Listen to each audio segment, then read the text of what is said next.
Yebo, ingeneza kwethu impela trend video phana ke enkundleni zokuxhumana kaSimenyiwe Madlomo Zondo. Umyeni wakhe ke oyilunga lePhalamende le-IFP uphinda behlalo sophiko lentsha. Bafowethu impela phela basigibela kulona lolu daba. Ake sithi leli thuba ke senibingelele kuyona ke Mboso City MTV. Sithi nje masaqala ngena yona i-channel yawuke wenza kulungile. Uciphize usubscribe na notification bell. Khona uzithola zonke izindaba ezishisayo nazo izitrendayo. Hayi ke nganeza impela trend video phana ke enkundleni zokuxhumana kaSimenyiwe Madlomo Zondo. Umyeni wakhe ke oyilungu lePhalamende le-IFP aphinde ke abuhlalo wophiko lwentsha. Yebo nganeza impela ke aphina bohlalo ke ophiko lentsha.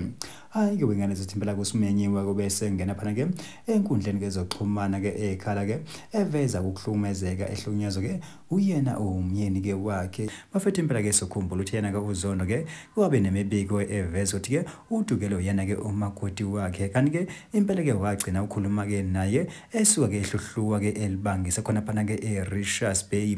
Bafethu impela yena kube sephawula phana unkosikazi wakhe cha impela ke uyangazi ukuthi mina ngikephi, hayi ukuthi ngidukile cha nje uyafihla uyalazi iqiniso.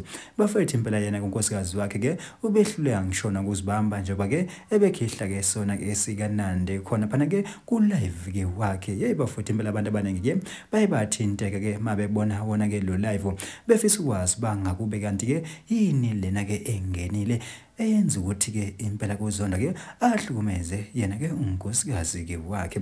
Bafowethu impela thina siMboso City MTV nje ake sehle ngobona idibani yona ivideo elandelayo.